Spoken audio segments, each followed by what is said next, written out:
Gulf வார் அப்டேட்டை பார்க்கறதுக்கு முன்னாடி ஒரு மிக முக்கியமான விஷயம், உங்க கரியர்ல டெக்னிக்கலா நீங்க எவ்வளவு பெரிய எக்ஸ்பர்ட்டா இருந்தாலும் இங்கிலீஷ் கம்யூனிகேஷன்ல நீங்க தெளிவா பேச முடியல அப்படின்னா உங்களுக்கு வரக்கூடிய அப்ரைசலோ இல்லை ப்ரொமோஷனோ யாராவது நல்ல இங்கிலீஷ் பேசுறவங்க கிட்ட போகக்கூடிய வாய்ப்பு அப்படின்றது இருக்கு. இந்த கம்யூனிகேஷன் கேப்பை தீர்த்து உங்க கரியரை கரெக்டான இடத்துக்கு கொண்டு போக இருக்கிறது தான் சூப்பர் நோவா இங்கிலீஷ் கோர்ஸ். இதுல ஒரு ஸ்பெசிபிக் டைமுக்கு தான் கிளாஸுக்கு போகணும் அப்படின்ற ப்ரெஷர் இல்லை. 24/7 ஆன் டிமாண்ட் உங்களோட ஏஐ ட்ரெயினர் இருக்கிறதுனால நீங்க ஆஃபீஸ் டிராவல் பண்ணும்போதோ இல்லை வீட்லயே ஃப்ரீயா இருக்கும் போதோ உங்க ஹெட்ஃபோன்ஸை போட்டு நீங்க எப்ப வேணாலும் தைரியமா இங்கிலீஷ் பேசி பிராக்டிஸ் பண்ணலாம். இதுல 1000க்கும் மேற்பட்ட ஸ்பீக்கிங் ஆக்டிவிட்டிஸ் இருக்கு. உங்க கிளையண்ட் கிட்ட எப்படி பேசணும், உங்க மேனேஜர்கிட்ட எப்படி பேசணும்னு சொல்லி ரியல் டைம் சிச்சுவேஷன்ஸ்ல உங்களை பேசி பிராக்டிஸ் பண்ணி பயிற்சி கொடுப்பாங்க. முக்கியமா தப்பா பேசினா அசிங்கமாயிரும் அப்படின்ற அந்த கூச்சமே தேவையில்லை. இந்த கோர்ஸ் ஒரு 100% ஜட்மெண்ட் ஃப்ரீ ஜோன். நீங்களே பிரைவேட்டா பேசி பிராக்டிஸ் பண்ணிக்கலாம். ஒருவேளை நீங்க தப்பு பண்ணா கூட உங்களை அழகா அப்பவே தமிழ்ல திருத்தி அது சொல்லிக் கொடுக்கும். இதை தவிர உங்களை மானிட்டர் பண்ண ஒரு ஹேபிட் மென்டரும் ப்ரொவைட் பண்றாங்க. ஸோ இங்கிலீஷ் பேசுறதுக்கு இனிமே தயக்கம் வேண்டாம். 75% ஆஃபரோட டிஸ்கிரிப்ஷன்ல இருக்கக்கூடிய லிங்கை கிளிக் பண்ணி ஒரு முறை இதை ட்ரை பண்ணி பாருங்க.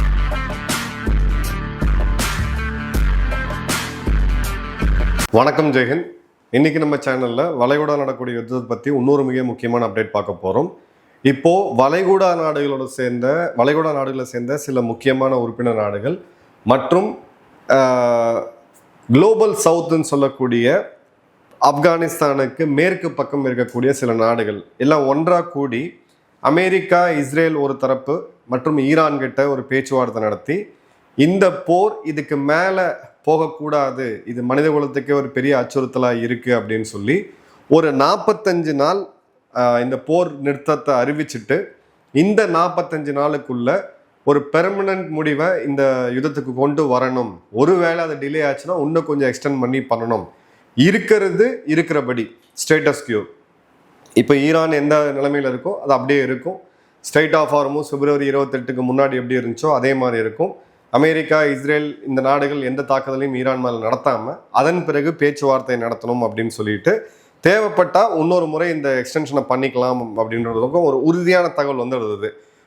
இது பார்த்தீங்க அப்படின்னா ஆக்சியாஸ் அப்படின்னு சொல்லக்கூடிய ஒரு ஊடகம், ஓரளவுக்கு ரெப்யூட்டடான ஒரு ஊடகம் தான். அவங்க இதை பற்றி கேட்டிருக்காங்க, விசாரிச்சிருக்காங்க. ப்ளஸ் நாம் இஸ்ரேலில் இருக்கக்கூடிய சில ஊடக நண்பர்கள்ட்ட பேசும்போதும் இஸ்ரேல் தரப்புல இருந்தும் பேச்சுவார்த்தை நடத்திக்கிட்டு இருக்காங்க அப்படின்றதையும் சொல்கிறாங்க. ஆனால் இஸ்ரேலுக்கு இந்த முறை கணிசமான சேதம் இருக்குது. கிட்டத்தட்ட 2023 3 வருடம் கடந்து அந்த நாடு யுத்தத்தில் இருக்கும் பொழுது அந்த இடத்துலையுமே ஒரு பேட்டில் ஃபெட்டிக் அப்படின்றது வருது. ஸோ அவங்களுடைய இராணுவம் ஒரு அளவுக்கு மேலே ஸ்ட்ரெஸ் ஆகிறத அந்த மக்கள் விரும்பலை. ஸோ ஏதோ ஒரு இடத்துல ஓரளவுக்கு பாசிட்டிவாக இருக்கக்கூடிய ஒரு சூழ்நிலை அப்படின்றது வருது. இந்த சமயத்தில் ஈரானுடைய வெளியுறவுத்துறை அமைச்சர் திரு அப்பாஸ் அவர்கள் நம்மளுடைய வெளியுறவுத்துறை அமைச்சர் திரு ஜெய்சங்கர் அவர்கள்ட்ட பேசினார்.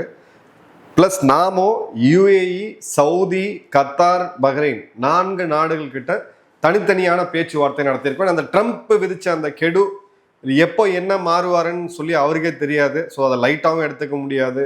அது இல்லை ரொம்ப சீரியஸாக நடக்கும் அப்படின்னு சொல்லி ஒரு அன்சர்டனிட்டி, ஒரு அன்பிரடிக்டபிலிட்டி அப்படின்றது இதுதான் உறுதியாக நடக்க போகுது அப்படின்னு சொல்ல முடியாத அளவுக்கான சூழ்நிலை இப்போ இருக்கிறதுனால இந்தியா தன்னோட நலனை கருதி எல்லா நாடுகள்கிட்டையும் பேசிகிட்டு இருக்கிறாங்க அப்படின்றத பார்க்குறோம். இப்போ ஈரான் கிட்ட இருக்கக்கூடிய ஒரே துருப்புச்சீட்டு என்ன அப்படின்னு பார்த்தீங்கன்னா ஸ்ட்ரைட் ஆஃப் ஹார்மூஸ்ல கையை வச்சாங்க அப்படின்ற போது கடந்த 1 மாத காலத்துல 120க்கும் அதிகமான கப்பல் வந்துட்டு இருந்த இடத்துல இப்போ 20க்கும் கம்மியாக வந்திருக்குன்றத பார்க்குறோம். அதில் 9 கப்பல்கள் இந்தியாவுக்கு மட்டுமே வந்திருக்கு. ஸோ ஈரானை பொறுத்த வரைக்கும் அந்த ஸ்ட்ரைட் ஆஃப் ஹார்மூஸை கிரிப்பை கையில் வச்சிருக்கிறாங்க. அது ஒன்று மட்டும்தான் அவங்ககிட்ட இருக்கு ஆக்சுவலாக பார்த்தீங்கன்னா. ஆனால் அது ஒரு பெரிய லீவரேஜ் பாயிண்ட். இந்தியா போன்ற நட்பு நாடுகளுக்கு இந்த போரில் தள்ளி இருக்கவங்களுக்கு அந்த கப்பல்களை அலோவ் பண்ணுறது, அமெரிக்காவுடைய நட்பு நாடுகள்னு சொல்லக்கூடிய பிலிப்பைன்ஸ் போன்ற நாடுகள், இந்தோனேஷியா போன்ற நாடுகள், ஆனால் இந்த போரில் சம்மந்தப்படாத நாடுகளுக்கு அந்த $20 லட்சம் வசூலிச்சுட்டு அதுக்கப்புறம் அவங்க கப்பலை அலோவ் பண்ணுறது, அவங்க எதிரி நாடுகள்னு கன்சிடர் பண்ணக்கூடிய இந்த வெஸ்டர்ன் கண்ட்ரிஸ் எல்லாத்தையுமே தடுக்கிறது போன்ற நிகழ்வுகள் அவங்க பண்ணிக்கிட்டு இருக்காங்க. ஸோ அந்த ஹோல்டு தான் இப்போ அவங்க ஒரு இடத்துல கொண்டு வராங்க.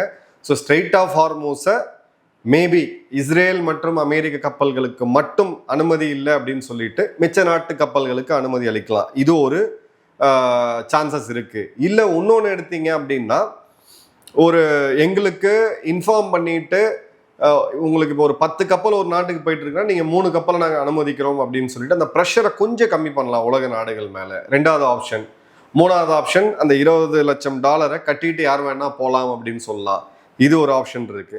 4வது பார்த்தீங்கன்னா அத்தியாவசிய தேவைகள் இல்லை இந்த நாட்கள் வரைக்கும் ஒரு வாரத்துக்கு நான் அலோவ் பண்ணுறேன் அப்படின்னு சொல்லலாம். ஸோ எதை மாதிரியான முடிவு எடுக்க போகிறாங்க அப்படின்றத தெளிவாக நம்ம பார்க்க முடியல. பட் ஈரான் இந்த இடத்துல சரணடையக்கூடிய சூழ்நிலையில் அவங்க இல்லை. இப்போ இந்த இடத்துல நம்ம முக்கியமாக பார்க்க வேண்டியது, ஒருவேளை இந்த 45 நாள் இந்த போர் நிறுத்தம் அப்படின்றது இம்ப்ளிமெண்ட் ஆச்சு, இது நிஜமாக வந்துச்சு அப்படின்ற போது நமக்கு ஒரு பெரிய ஒரு அட்வான்டேஜ் இருக்குது. அதாவது 2 தரப்புக்குமே ஒருத்தரை கடுமையாக தாக்கிட்டு எச்சரிக்கை கொடுத்துக்கிட்டு அந்த டெம்பர் அதிகமாக இருக்க இடத்துல அப்படியே சைலண்டாக 45 நாளுக்குள்ள இந்த டிப்ளமேட்டிக்காக 2 நாடுகளும் வெளியேறதுக்கான ஒரு வாய்ப்புகளை கொடுக்குது. ட்ரம்ப்பை பொறுத்த வரைக்கும் ஈரானுடைய கடற்படையை நான் அழிச்சிட்டேன், ஈரானுடைய ஏர் டிஃபென்ஸ் 90% நான் அழிச்சிட்டேன், ஈரானுடைய விமானப்படை தாக்கி அழிக்கப்பட்டிருக்கு, 10,000 டார்கெட்ஸ் அமெரிக்கர்கள் தூக்கியிருக்கிறாங்க, நம்மளுடைய வெற்றியை நம்ம பெற்றுட்டோம், அவங்களுடைய அணு ஆயுத திறன் அப்படின்றது கணிசமான அளவுக்கு குறைக்கப்பட்டிருக்கு, தேவைப்பட்டால் மீண்டும் இந்த இடத்துல நாங்கள் தாக்குதல் நடத்துவோம்னு சொல்லி ட்ரம்ப் வெற்றியை பெற்றுட்டு அவர் வெளியில போகலாம். ஈரானை பொறுத்த வரைக்கும் 2 நாடுகள் படையெடுத்து கிட்டத்தட்ட 36 நாட்கள் சண்டை போட்ட பிறகும் எங்களை வீழ்த்த முடியலை, நாங்கள் சர்வைவ் ஆயிட்டோம் அப்படின்னு சொல்லி அவங்களும் வெற்றியை கிளைம் பண்ணலாம். இஸ்ரேலை பொறுத்த வரைக்கும் எதிரியோடைய வலிமை அப்படின்றது கணிசமான அளவுக்கு குறைஞ்சது. அடுத்த ஒரு 3-4 வருஷத்துக்கு இஸ்ரேல் கொஞ்சம் நிம்மதியாக இருக்கலாம். ஈரானை ஒட்டி இருக்கக்கூடிய நாடுகள், சவுதி போன்ற நாடுகள், இவங்களுக்கு ஈரான் வலிமை பெறுதா இல்லையா அப்படின்றத 2 கோல்ல தான் அவங்க பார்க்குறாங்க. ஃபர்ஸ்ட் கோடு என்ன அப்படின்னு பார்த்தீங்கன்னா, ஈரான் கிட்ட அணு ஆயுதத்தை எவ்வளோ வேகமாக கொண்டு வர முடியும் ஈரானால.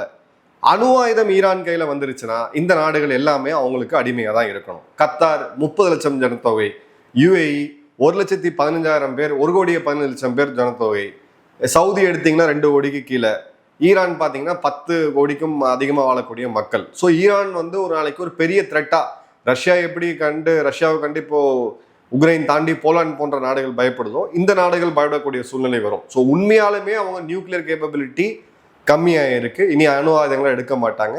ஸ்ட்ரெயிட் ஆஃப் ஹார்மூஸ் அப்படின்றது நார்மலைஸ் ஆகணும். இந்த 2 பாயிண்ட்ல தான் இந்த நாடுகளுடைய வெற்றி அப்படின்றது இருக்குது.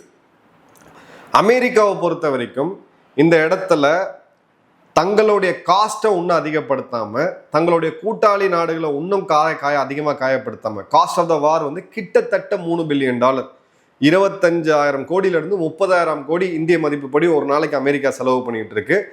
கச்சா எண்ணெய் விலையை உடனடியாக அவங்க நார்மலைஸ் பண்ண முடியும், பெட்ரோ டாலர் சிஸ்டத்தை மீண்டும் எஸ்டாப்ளிஷ் பண்ண முடியும் ஈரான் கிட்டே. அதே சமயம் பார்த்தீங்க அப்படின்னா அமெரிக்காவுடைய அந்த காஸ்ட் ஆஃப் ஃபாரின் கம்மி பண்ணிட்டு இது ஒரு லெவலுக்கு மேலே எஸ்கலேட் பண்ணாமல் மீண்டும் ஒரு 6 மாதம் கழித்து அவங்களுக்கு ஒரு ஃபேவரபுளாக சூழ்நிலை வரும்போது ஈரானை தாக்கிறதுக்கான ஒரு இதுவும் கொடுக்கக்கூடிய ஒரு வாய்ப்பு இருக்குது. இந்தியாவை பொறுத்த வரைக்கும் நாம் ஃபோக்கஸ்டாக பார்க்க வேண்டிய ஒரே ஒரு பாயிண்ட் ஸ்ட்ரெயிட் ஆஃப் ஹார்மூஸ் மட்டும்தான். கேஸ் தேவை ஷார்ட்டேஜ் இங்கே இருக்கிறத நம்ம பார்க்குறோம். குறிப்பாக கமர்ஷியல் செக்டரில் பெட்ரோல் டீசல் சீராக நமக்கு இருக்குது, விலையேற்றம் இல்லை. பட் எலெக்ஷனுக்கு அப்புறம் இதே மாதிரி போகுமான்னு சொல்ல முடியாது. அதுக்குள்ளே கச்சா எண்ணெய் விலை குறைஞ்சு ஒரு $70-80 ஈவன் வந்துட்டாலே போதும், நம்ம சமாளிக்க முடியும். பெட்ரோல் டீசல் விலையேற்றம்ன்றது அவசியமே இருக்காது. பட் இந்தியானால இந்த சப்சிடிஸ், இது ஆயில் மேனுஃபேக்சரிங் மார்க்கெட்டிங் கம்பெனிஸோட அந்த லாஸை அரசாங்கம் தன்னுடைய கருவூலத்திலேருந்து எடுத்து சப்சிடைஸ் பண்ணி ரொம்ப நாள் போக முடியுமானா முடியாது. நமக்கு ஆயில் ப்ரைஸு, ஃப்ரைட்டு, இன்சூரன்ஸு, நம்ம ருப்பி லிங்க்டு இம்போர்ட் பில், இது எல்லாமே அதிகமாகிறது அப்படின்றது இந்திய பொருளாதாரத்துக்கு ஒரு மிட் டேர்மில் ஒரு பெரிய பாதிப்பை கொடுத்துரும். ஸோ அந்த வகையில் இந்த சீஸ்ஃபயர் நமக்கு ட்ராக்ஷன் ஆகுது. நம்மளை பொறுத்த வரைக்கும் 3 இண்டிகேட்டர் தான். கச்சா எண்ணெய் விலை கீழே வரணும், அதோட சப்ளை அன்இன்டரப்டடாக இருக்கணும், சப்ளை உற்பத்தி நடக்கணும், ப்ளஸ் ஸ்ட்ரெயிட் ஆஃப் ஹார்மூஸ் கிளியராக இருக்கணும். இந்த 3 மட்டும் நடந்துருச்சு அப்படின்னா இந்தியா கம்ப்ளீட்டாக இயல்பு நிலைக்கு திரும்பி நம்ம வளர்ச்சி பாதையை நோக்கி எந்த பிளான் நம்ம போயிட்டுருக்கலாம். இப்போ பாகிஸ்தான் போன்ற நாடுகள், இந்த சார்பெடுத்த நாடுகள் எல்லாமே பார்த்தீங்க அப்படின்னா அவங்களுக்கு கச்சா எண்ணெயை தாண்டி ஜியோ பாலிட்டிக்கலாக நிறையா சிக்கல் இருக்குது. ஏன்னா இந்த 45 நாள் சீஸ்ஃபயரை உறுதிப்படுத்துறதுல இந்த நாடுகளுக்கு பெரிய ஒரு பங்கு இருக்குது. எங்கேயாவது இவங்க சார்பு எடுத்தாங்கன்னா இப்போ யுஏஇ கிட்ட சவுதி கிட்ட போடப்பட்ட பாதுகாப்பு ஒப்பந்தத்துல யுஏஇ கொடுத்த மரணடியை பாகிஸ்தானுக்கு இப்போ நம்ம பார்த்தோம். $3.5 பில்லியன் பணத்தை இப்போ ஏப்ரல் மாதம் பாகிஸ்தான் திரும்ப கட்டுறாங்க. இன்னொரு செய்திகள் என்ன வருதுன்னா, கிட்டத்தட்ட 20 லட்சம் பாகிஸ்தானியர்களை யுஏஇலேருந்து வெளியேற்றணும், அதுக்கு பதிலாக இந்தியா, இந்தோனேஷியா, பிலிப்பைன்ஸ் போன்ற நாடுகள்லேருந்து ஆள் எடுக்கணும். இது உடனடியாக நடக்க போகிறது கிடையாது. பட் அந்த அறிவிப்பு வந்தாலே இந்த மாதிரி ஒரு முடிவு எடுத்திருக்கோம் அப்படின்னு சொல்லி அவங்க அரசுல இருக்கக்கூடிய ஒரு அண்டர் செக்ரட்டரி லெவலில் இருக்கக்கூடிய ஒரு அதிகாரி சொன்னாலே பாகிஸ்தான்ல அது ஒரு மிகப்பெரிய அதிர்வலையை ஏற்படுத்தும். இப்போ இன்னொரு விஷயம் நடந்துட்டு இருக்கு பாகிஸ்தானை பொறுத்த வரைக்கும், அந்த பக்கம் ஆப்கானிஸ்தான். ஸோ ஆப்கானிஸ்தானுக்கும் பாகிஸ்தானுக்கும் 2 பேரையும் கையை பிடிச்சி இறுக்கி இப்போ சைனா சண்டை போடக்கூடாதுன்னு நிரூபிச்சிருக்காங்க. பட் இது எவ்வளோ நாள் போகும் அப்படின்றது தெரியாது. பாகிஸ்தான் ஏற்கனவே பிதற்ற ஆரம்பிச்சிட்டாங்க. இப்போ சமீபத்தில் அவங்களுடைய பாதுகாப்புத்துறை அமைச்சர் பேசும்போது, இஷாக் தர் பேசும்போது, ஏற்கனவே நாங்கள் 200-250 கிலோமீட்டர் தாண்டி இந்தியாவை தாக்கணும், இந்த முறை இந்தியா எங்கள் மேலே கையை வச்சா நாங்கள் கொல்கட்டாவை தாக்குவோன்ட்டு. அதாவது இந்த முட்டாள்களுக்கு கிழக்கு பாகிஸ்தான் மேற்கு பாகிஸ்தான்னு பிரிஞ்சு அந்த நாடு ஒன்னா இருக்கும் பொழுது இவங்களால பங்களாதேஷ்ல இருந்தே கொல்கட்டா வந்த டைம்ல தாக்க முடியல. இப்ப அது தனி நாடா போயிருச்சு. இவங்க இங்க இருந்து பறந்து மொத்த இந்தியாவுடைய எல்லையும் கடந்து இவங்க பங்களாதேஷை தாக்குறேன் அப்படின்னு சொல்றது ராணுவ ரீதியா கிடையாது. உள்ள இருக்கக்கூடிய அர்த்தம் என்ன அப்படின்னு பாத்தீங்கன்னா, முகமது யூனிஸ் அந்த 1.5 வருடத்துல நாங்க எங்களுடைய ஐஎஸ்ஐயோட பேஸை எஸ்டாப்ளிஷ் பண்ணிட்டோம், ஒரு பயங்கரவாத தாக்குதலை நாங்கள் நடத்துவோம் அப்படின்ற ஒரு இன்டைரக்ட் இண்டிகேஷனை கொடுக்குறாங்க. ஸோ பாகிஸ்தான் இதில் சரியா சிக்கிட்டு இருக்கு. இப்போ இதுல மேஜர் லூசர் யாரு, மேஜர் கெய்னர் யாரு அப்படின்னு பார்த்தீங்கன்னா, இஸ்ரேலுக்கு இதுல ஒரு மிகப்பெரிய கெயின் இருக்கு. ஏன்னா ஜென்ம எதிரியா இருக்கக்கூடிய ஈரான் இந்த அளவுக்கு வலிமையற்று இருக்கும் பொழுது பொருளாதார ரீதியா ஈரானை அவங்க இன்னும் கார்னர் பண்ண முடியும். அந்த அமெரிக்காவுடைய ஒப்பந்தத்தை இவங்க எந்த அளவுக்கு இன்ஃப்ளூயன்ஸ் பண்ணி டிலே பண்ண முடியுமோ பண்ணுவாங்க. அமெரிக்காவை பொறுத்த வரைக்கும் இது ஒரு அதாவது இந்த யுத்தம் என்னைக்கா இருந்தாலும் நடக்க தான் போகுது, நாம பிரியம் பண்ணிட்டோம். இதுல நிறைய பாடங்கள்லாம் அமெரிக்கா படிச்சிருக்காங்க. ஸோ அவங்களும் அந்த பாடங்களை தங்களுடைய இராணுவ யுக்தியில இன்டகிரேட் பண்ணிட்டு மீண்டும் ஒரு ஃபோக்கஸை இண்டோ பசிபிக் சைனாவை நோக்கி கொடுக்கறதுக்கான வாய்ப்புகள் அதிகமாக இருக்கு. ஆஸ் யூஸ்வல் போன வருடம் டிஸ்பரட் ஆகி ஜியோ பொலிட்டிக்ஸ் மிடில் ஈஸ்ட்டுக்கு போய், அதாவது வளைகுடா நாடுகளுக்கு போய் மீண்டும் சைனாவை நோக்கி வந்ததை பார்த்தோம். பங்களாதேஷில் ஆட்சி மாற்றம், இப்போ பார்த்தீங்கன்னா நேபாளில் ஒரு ஆட்சி மாற்றம் நடந்திருக்கு, மியான்மரில் நடக்கக்கூடிய பிரச்சனைகள், ரக்கைன் ஸ்டேட்டு, இவங்களுடைய நார்த் ஈஸ்ட் ப்ராஜெக்ட், அங்கே இருக்கக்கூடிய உக்ரைனியர்கள் அமெரிக்க சிஏ உளவாளி இந்திய எல்லையில் கைது செய்யப்பட்டது எல்லாமே பார்த்தீங்கன்னா இந்த லிங்க்டு தான். மீண்டும் அந்த ஃபோக்கஸ் இண்டோ பொலிட்டிக்ஸில், இண்டோ பசிபிக் பாலிட்டிக்ஸில் வரதுக்கான வாய்ப்பு அப்படின்றது மிகப்பெரிய லெவலில் இருக்குது.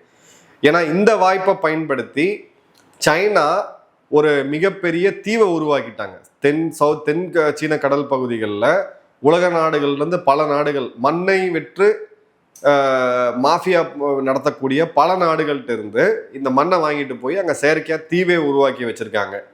இந்த நேரத்தில் ஜப்பானுடைய ஒரு விஷயம் என்னன்னா, 44 கிலோ அளவுக்கான புளூட்டோனியம் அவங்க கிட்ட இருக்கு. அதை வச்சு கிட்டத்தட்ட 5000 அணு ஆயுதங்களை தயாரிக்க முடியும் ஜப்பானால அப்படின்ற செய்தியை சீனாவுடைய ஊடகம் வெளியிடுறாங்க. ஜப்பான் அக்ரெசிவ் ஆகுது, தென்கொரியா அக்ரெசிவ் ஆகுது, தாய்வான் தன்னை எப்படியாவது காப்பாத்திக்கணும்னு பாக்குது. ஸோ தாய்வான் இப்போ பல பாடங்களை இங்கிருந்து கத்துருக்காங்க. அமெரிக்காவுடைய இராணுவ தளவாடங்கள் எந்த அளவுக்கு அதாவது இராணுவ தளவாடத்தோடைய வலிமையை நம்ம குறை சொல்ல முடியாது. ஆனா எப்படி பயன்படுத்தணும், ஈரான் போன்ற ஒரு நாடு எவ்வளோ வெற்றிகரமாக ட்ரோனை பயன்படுத்தினாங்க அப்படின்ற பாடங்கள் அங்கேயுமே இருக்கு. ஸோ நம்மளுக்கு இந்த போர் முடியும் அப்படின்றதுல ஒரு இதில் வேணாம். பட் இந்த இடத்துல ரொம்ப ஒரு மைன்யூட்டான ரீடிங் என்ன அப்படின்னு பார்த்தீங்கன்னா, எண்ணிக்கையில் நம்மளை விட 4 மடங்கு அதிகமாக கப்பலை வச்சுட்டு இருக்கக்கூடிய சீனா ஒரு புறம், இப்போ இந்தியா ஒரு புறம். இந்த இடத்துல பவரை யார் அசர்ட் பண்ணா, நான் இருக்கிறேன் அப்படின்னு யாரு காமிச்சது அப்படின்னு பார்த்தீங்கன்னா இந்தியாவோட கடற்படை தான். இந்தியாவுடைய கடற்படை ஒரு கிரிப்டிக்காக ஒரு ட்வீட் பதிவை போட்டிருந்தாங்க. அந்த சமயத்தில் தான் இந்தியாவுடைய வெளியுறவுத்துறை அமைச்சகம் என்ன சொன்னாங்க அப்படின்னா, இந்த ஸ்ட்ரெயிட் ஆஃப் ஹார்மூஸில் கப்பங்கட்டுற வேலையெல்லாம் ஆகாது, யுன்க்ளாஸ் அப்படின்னு சொல்லக்கூடிய ஐநாவுடைய சர்வதேச விதிகளின்படி தான் எல்லாமே நடக்கணும்.